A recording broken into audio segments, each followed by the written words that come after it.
Bonjour à tous, dans cette vidéo on va travailler sur informatique pour voir ce qu'on peut faire à l'aide d'un tableur sur le chapitre des suites.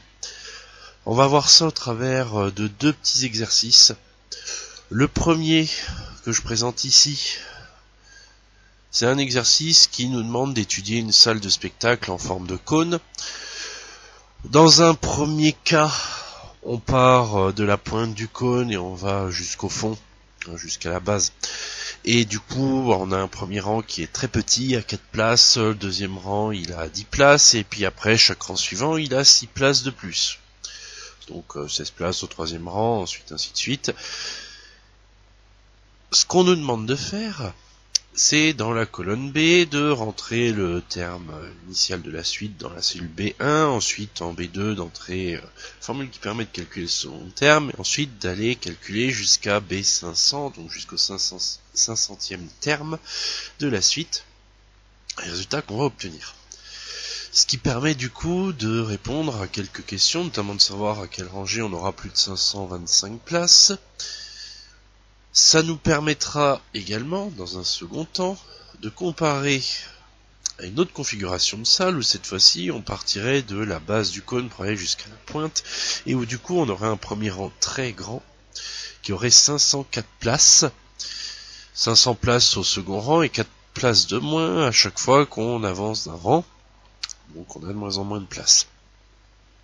Donc pour pouvoir comparer la première configuration avec la deuxième configuration, il va falloir rentrer la deuxième suite dans la colonne C. C'est ce qu'on nous demande. On verra que la procédure est relativement similaire et ensuite on va nous demander de créer un graphique où il y aura les deux suites en même temps, ce qui permettra de les comparer et de savoir à quel moment les deux configurations proposent le même nombre de places sur une rangée. Dans un deuxième exercice, on nous demande, à l'aide d'un tableur, de construire la représentation graphique des 100 premiers termes d'une suite géométrique de premier terme 5 et de raison 0,9. Alors pour le coup, ce deuxième exercice est un exercice très basique, très court, mais qui va permettre de voir directement comment on applique les suites géométriques dans un tableur. Il y a un QCM à la fin, mais ça on le verra dans une autre vidéo un petit peu plus tard. Donc, on va commencer en lançant Excel. Et on va créer une nouvelle page. Donc, un nouveau classeur. Et là, eh bien, on va rentrer les instructions qu'on nous a demandées. Donc, je commence, on dit, dans la colonne B, on rentre le premier terme qui est 4 en B1. Ça, pas trop compliqué. Ensuite, on nous dit en B2 qu'il faut rentrer la formule pour permettre de calculer la suite. Et on sait dans l'énoncé qu'on doit obtenir 10. On nous dit de plus que chaque rang supplémentaire gagne 6 places. Donc ce qu'on va faire, on va appliquer la formule d'une suite arithmétique, où donc on additionne la raison. Comment on augmente de 6 places à chaque fois? Ça veut dire que la raison est de 6. Donc on prend le terme précédent. En l'occurrence, si on est en B2, le terme précédent c'est celui qui est en B1. Donc on sélectionne B1 pour avoir donc égal B1 qui s'affiche dans la case B2 plus 6 valeur de la raison. On appuie sur Entrée, on voit 10 apparaître. Là on est content puisqu'on nous a dit qu'au deuxième rang il y avait 10 places. Donc là tant mieux. Maintenant on nous dit il faut aller jusque 500, donc on descend jusque 500. Je suis allé un peu trop loin, donc je remonte un petit peu. Et on lâche quand on est sur la cellule B500 et notre logiciel va nous calculer tout automatiquement. Donc là, on a fait la première étape. Ce qui nous permet donc d'avoir la suite et de visualiser toutes ces valeurs. Et pour savoir à quelle rangée il y a plus de 525 places, comme c'est demandé, eh bien on va chercher le 525. Alors on le voit pas directement, mais on a 520, 526. Donc si on veut plus de 525 places, eh bien il faut se mettre à partir de 526 places. Donc à partir de la cellule B88, qui sera donc le 88e terme de la suite, donc la 88e rangée. Donc maintenant que c'est fait, on va passer à la deuxième suite qu'on nous demande de rentrer.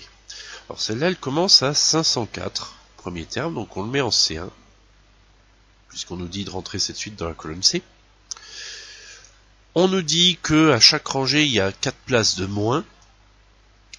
Donc là, ce coup-ci, on reprend le C1. Et comme on perd 4 places à chaque fois, on fait C1-4. Alors je précise, quand on regarde la formule d'une suite arithmétique, on nous dit bien que c'est UN plus 1 est égal à UN plus R, avec R la raison. Là on met moins. Pourquoi? Tout simplement parce qu'on retire 4 places, donc en fait, si on appliquait la formule de façon stricte, il faudrait rentrer plus moins 4. Mais mathématiquement, ça revient tout simplement à mettre moins 4 directement. Donc on peut se permettre sur le tableur de mettre moins 4 directement. Donc ceci étant dit, on valide, on obtient bien 500 comme indiqué dans l'énoncé pour le deuxième rangée. Et donc là, on descend jusque 500.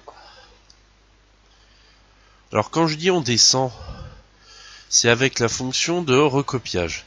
Fonction de recopiage, si vous regardez, quand une case est sélectionnée, vous avez ici, je vais zoomer un petit peu pour que l'on voit bien, vous avez au niveau de ma souris ici, un petit carré. Et quand on met le curseur dessus, il change, ça devient une croix noire. Et là, en maintenant appuyé et en descendant, justement, on a le rectangle qui s'agrandit et qui permettra de recopier la formule dans toutes les cases en dessous. Et l'avantage de cette fonctionnalité, c'est que ça va complètement adapter notre formule à la situation. Là, j'ai pris la case C474. Ma formule me dit qu'elle prend égale C473, donc la case d'avant, moins 4. Donc c'est là tout l'intérêt du tableur en ce qui concerne les suites. Donc là on peut regarder qu'on a des valeurs négatives, donc on pourrait faire un commentaire que il n'y a plus de rangs au bout de 126 rangs. C'est un commentaire qui pourrait être fait, on ne nous le demande pas, mais c'est intéressant de le remarquer, parce que des places négatives, ça n'existe pas. Par contre, on nous demande à quelle rangée on a le même nombre de places.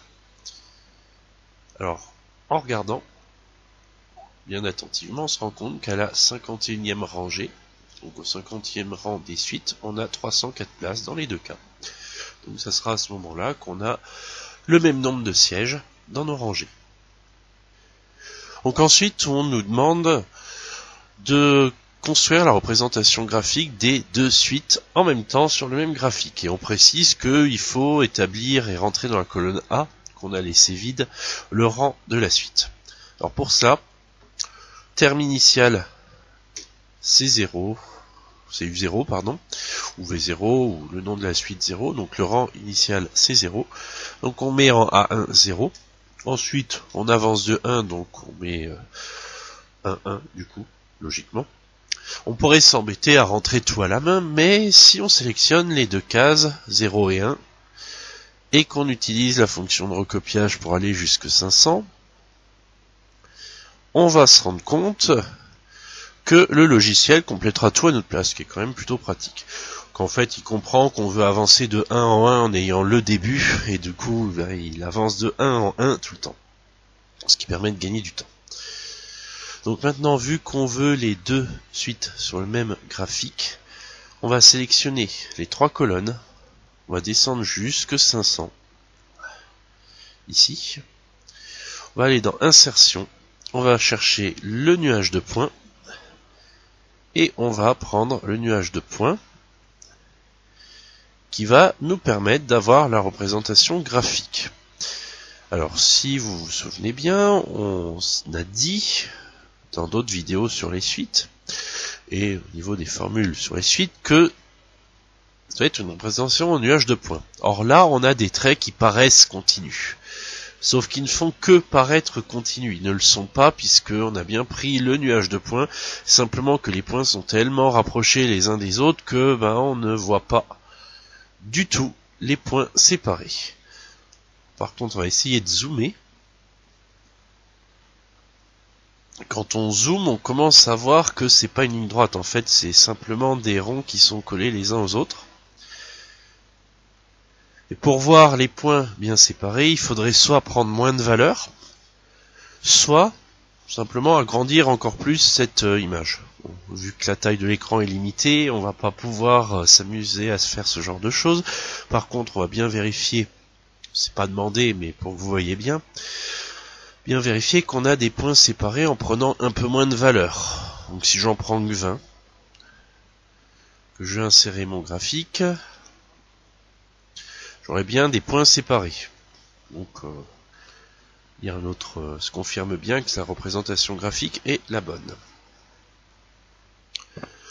On continue avec le deuxième exercice où là on veut la représentation graphique d'une suite géométrique, ce coup-ci, qui a pour premier terme 5 et une raison de 0,9. Donc là on va faire comme tout à l'heure.